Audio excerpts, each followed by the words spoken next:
David McCray has served on and as chairman of the Merrimack Town Council and Board of Selectmen. The Town Planning Board has plenty of volunteer work to his credit and hosted a number of local access cable TV programs. Dave, let's get right to it. You've tossed your name into a very crowded Republican primary. Why?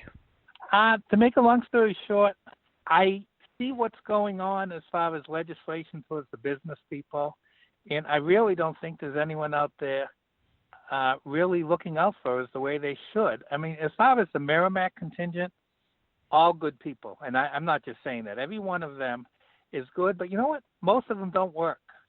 Most of them, I don't think, are living in the same world I'm living in. And, everyone says I'm too busy. Well, I'm busy too. But I really felt it was time to get involved and, go down there and see what's going on. Again, I'm not naive enough to think I'm going to go there and change the world.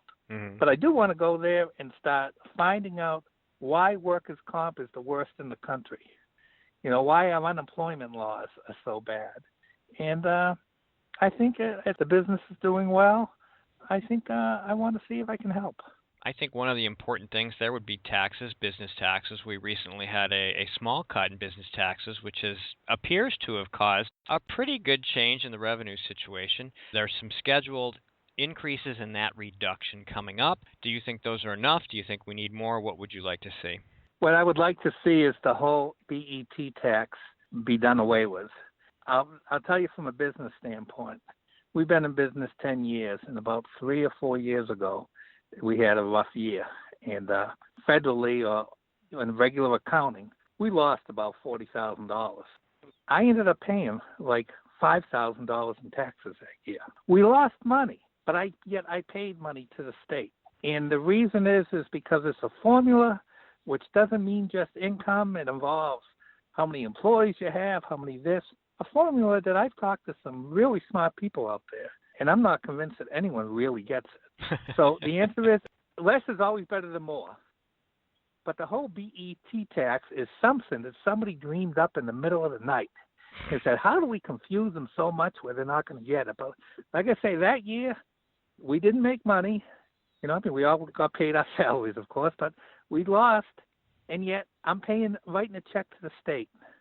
And that was the beginning of me understanding. And then workers' comp, understanding that unless you're a big company, you cannot get workers' comp in the state. You have to be part of the pool. We've been in business 10 years. I've never had a workers' comp claim. But our rules are so anti-business, the insurers won't touch anyone in the state with less than like 100 employees.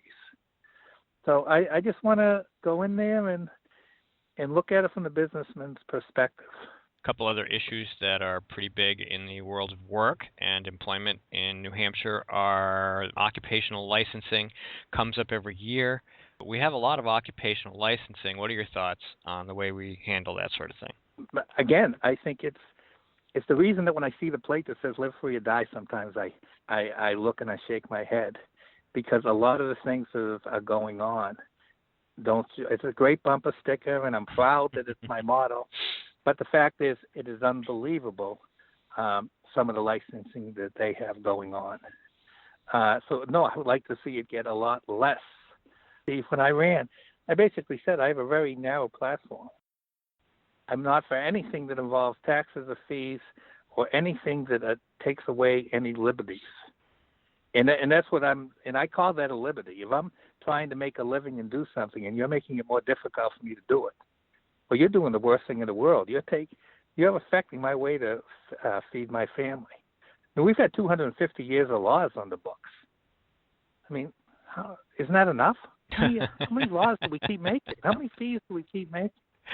Yeah, so, the occupational license thing is crazy. Let's move on to some other. And the right to work. Yep. I couldn't be more in favor of that.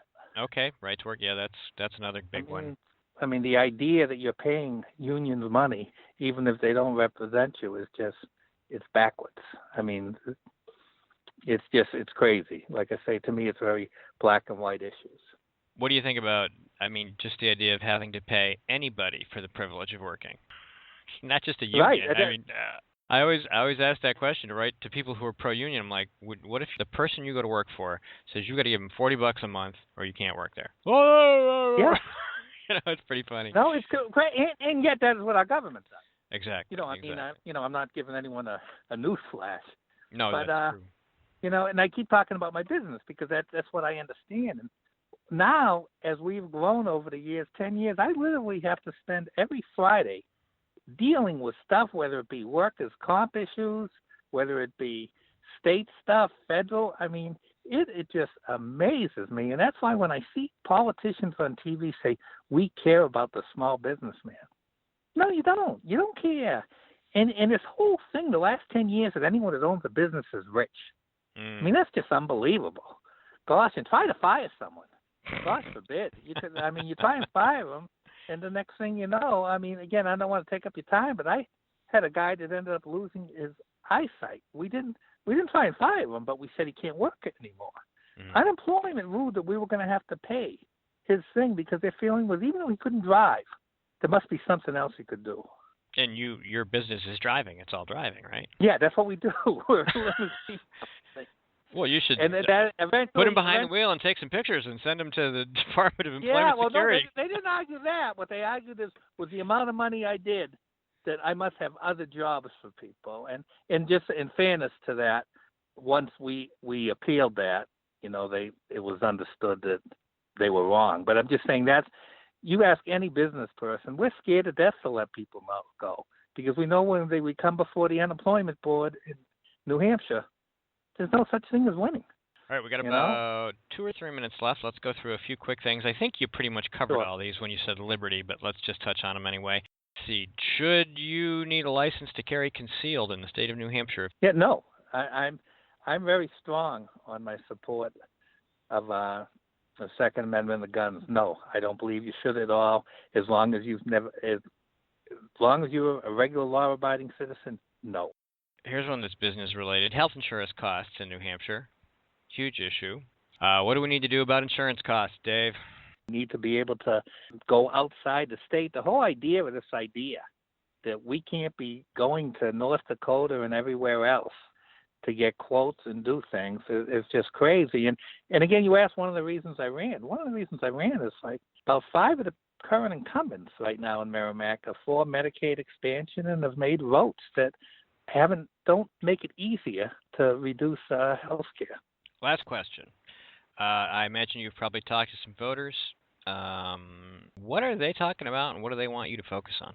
Talking to people in New Hampshire, the biggest thing I'm getting out of it is they just don't want to lose any more liberties. Their fear is simple stuff like the seatbelts or the guns. Or I've had more people say, I know talking with a phone isn't necessarily the smartest thing. The idea that you've stopped us in New Hampshire to do it, and they're still allowing you to Massachusetts, just tells what a bad road we're going on. So the answer to your question, Steve, they're afraid that live free and die is going to become nothing more than an old relic. All right, Dave, thank you very much for taking 10 minutes out of your evening to talk to me. You have a great night. Thank you, Steve. I appreciate it very much. Well, that's all we have time for this week, so have a great weekend, and don't forget to vote.